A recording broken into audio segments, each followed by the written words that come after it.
Bonsoir les amis, j'espère que vous allez bien. Alors, on se retrouve aujourd'hui pour une formation de 3 jours. Donc, elle aura lieu aujourd'hui, demain, toujours à la même heure, 17h15 et samedi.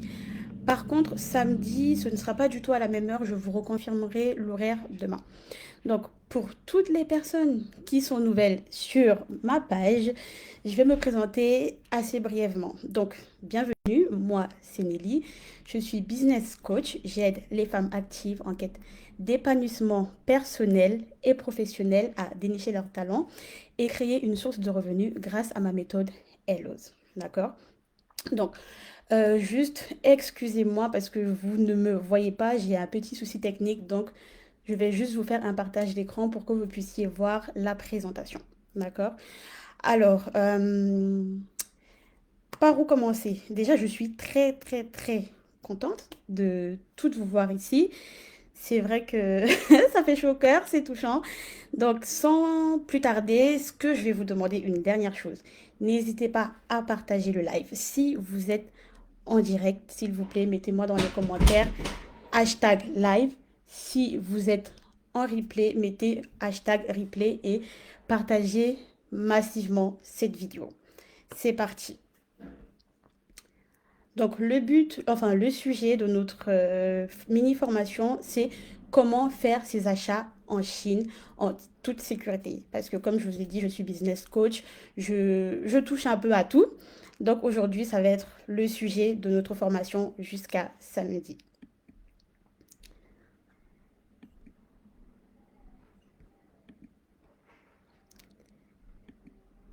C'est parti. Alors, à qui s'adresse cette formation?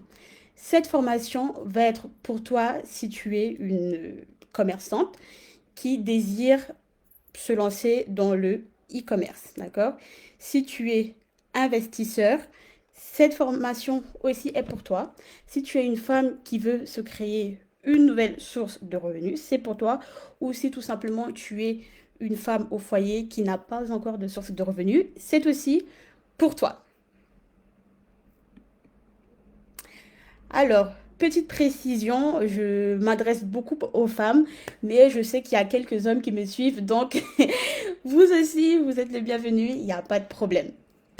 Je ne saurais commencer n'importe quelle formation sans vous parler du mindset de l'entrepreneur. Pour les non bilingues, on va dire l'état d'esprit, le mental de l'entrepreneur. D'accord?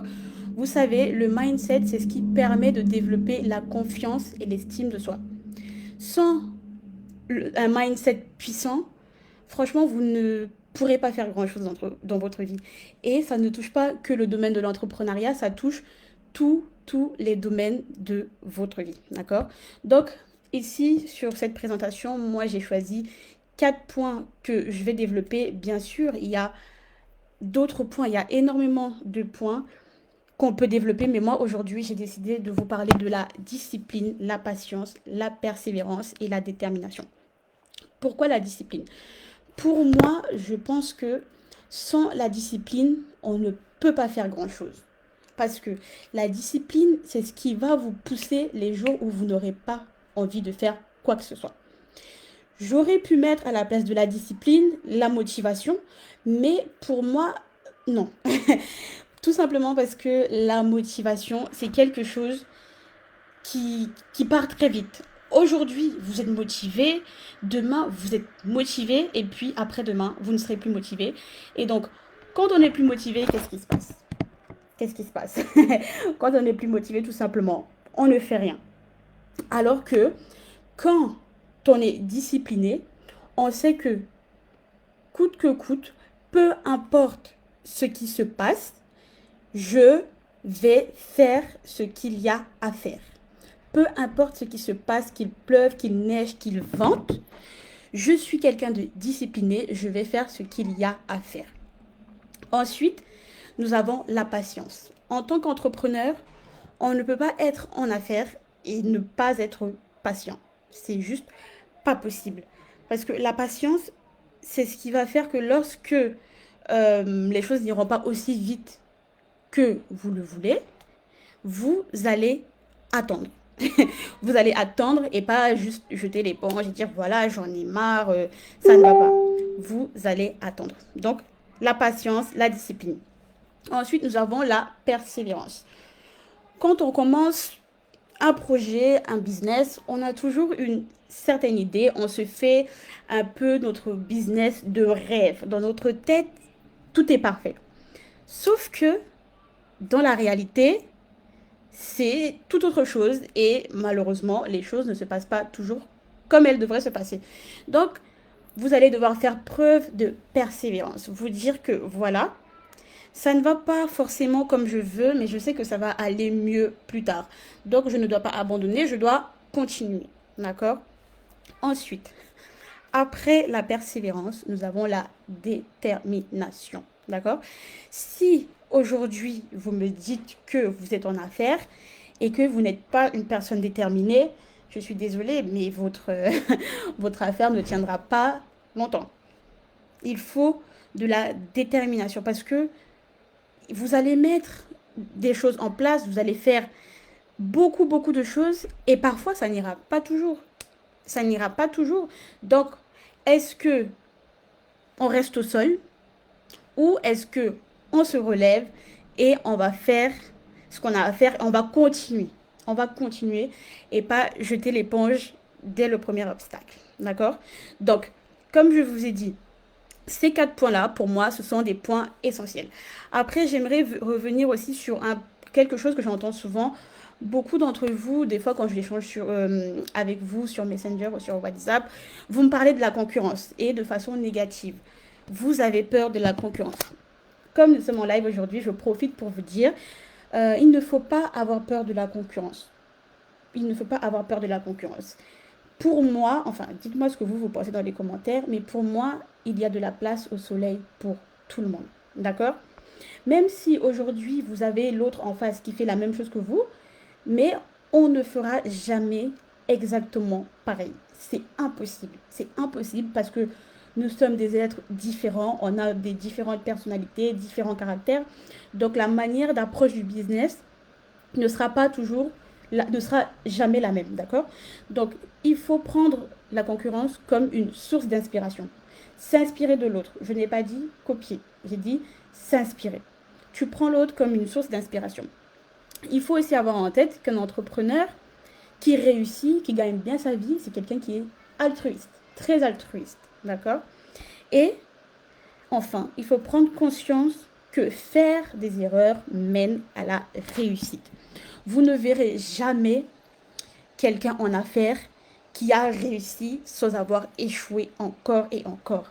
Si vous en connaissez un, merci de me mettre le nom de cette personne en commentaire, je vais aller prendre des conseils. L'erreur fait partie du processus. L'échec fait partie du processus. Il faut accepter d'échouer. Il faut accepter de perdre pour gagner. D'accord? Donc, mettez-vous ça en tête. Ensuite, le prochain point. Voilà.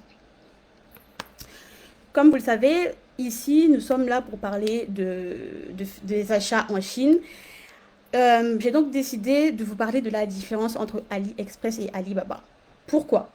Parce que je me suis rendu compte que énormément d'entrepreneurs, de commerçants, de e-commerçants faisaient cette grosse erreur. Je vais vous parler premièrement de AliExpress. Il faut savoir que vous qui allez acheter en gros sur AliExpress, vous vous faites vraiment avoir. D'accord? AliExpress, sur AliExpress, en fait, ce sont des particuliers comme vous et moi. Ce sont des personnes qui sont allées acheter en gros ailleurs, sur d'autres plateformes, chez d'autres fournisseurs, et qui viennent vous revendre les produits sur AliExpress voire 3 fois, 4 fois plus cher que ce que vous auriez eu si vous avez acheté vous-même directement chez le fournisseur. Admettons que la personne sur AliExpress ait acheté son produit à 1,30 €, il va venir le revendre peut-être à 3 €, 4 €, d'accord? Donc, pour des businessmen, des businesswomen comme vous, ça ne vaut pas du tout le coup. Donc, aujourd'hui, j'aimerais vous conseiller de ne plus passer par AliExpress si jamais c'est pour un vrai business, pour gagner de l'argent. AliExpress va vous être utile dans le cadre de vos achats personnels. Donc, si vous avez besoin de quelque chose pour vous, votre entourage, vous pouvez passer par AliExpress. Par contre, Alibaba, ça, c'est la plateforme qu'il vous faut. Ça, Alibaba, en fait, c'est le marché du monde. C'est le marché du monde. Là-bas, vous trouverez les grossistes. Les grossistes, pardon. D'accord? Vous trouverez des grossistes. Et sur cette plateforme, vous trouvez tout et n'importe quoi. Si aujourd'hui, vous avez décidé de vous lancer, par exemple, dans la vente de gaines amincissantes, vous pourrez trouver le fournisseur sur Alibaba. Si vous décidez de vous lancer dans la vente comment on appelle ça, de machines agricoles, vous pourrez trouver sur Alibaba et les prix sont vraiment, voilà quoi, les prix sont dérisoires. Après, il faut savoir que moins vous prenez et plus la livraison, voilà quoi, elle vous semblera très chère. Donc, en général, moi, ce que je conseille aux personnes, c'est de passer par Alibaba lorsqu'elles veulent faire du commerce. Et du vrai commerce. Mais vraiment, lorsqu'on veut gagner énormément d'argent, la meilleure plateforme pour moi aujourd'hui, c'est Alibaba. Après, il y a des personnes qui aiment, qui n'en font toujours qu'à leur tête, qui vont décider d'aller sur AliExpress. Mais franchement, moi, je vous dis, ça vaut le coup. Enfin, c'est ce que je vous conseille. Ça vaut le coup de passer par Alibaba. Moi, par exemple, il y a 2 ans en arrière, j'ai lancé ma marque de gaines. Je suis passée sur Alibaba. Enfin, par des fournisseurs d'Alibaba. D'accord? Donc, pour aujourd'hui, c'est ce que j'avais à vous dire. Je ne vais pas tirer de long en large. Donc, on a vu le mindset qui est très, très important pour un entrepreneur. Et là, vous connaissez maintenant les différences entre Alibaba et AliExpress. Donc, à partir de cet instant, en fait, je ne veux plus voir les gens commettre cette erreur. D'accord? Et je vous remercie vraiment d'avoir pris le temps d'écouter cette petite formation. Ne vous inquiétez pas, il y a une suite et la suite, ce sera demain. Demain à 17h15 et on verra les points, en fait, les points d'attention pour trouver un bon fournisseur. Parce que vous ne pouvez pas prendre n'importe quel fournisseur. Parce que, comme je vous ai dit, des fournisseurs, il y en a à l'appel, d'accord? Et je suis désolée, mais ils ne sont pas tous aussi sérieux, d'accord? Donc, il y a certaines choses qu'il faut prendre en compte avant de faire quoi que ce soit, parce que quand même là, vous allez mettre votre argent en jeu et je ne voudrais pas que vous vous fassiez arnaquer ou quoi que ce soit. D'accord les amis? Donc je vous remercie infiniment. N'hésitez pas à me dire en commentaire si ce premier jour de formation vous a plu, même si vous ne m'avez pas vu. Ce n'est que partie remise. Partagez autour de vous. Laissez-moi des commentaires, que ce soit positif ou négatif. J'accepterai, bien sûr. Tant que la critique est constructive, il n'y a pas de problème. Sur ce, je vous dis à demain pour la suite de la formation.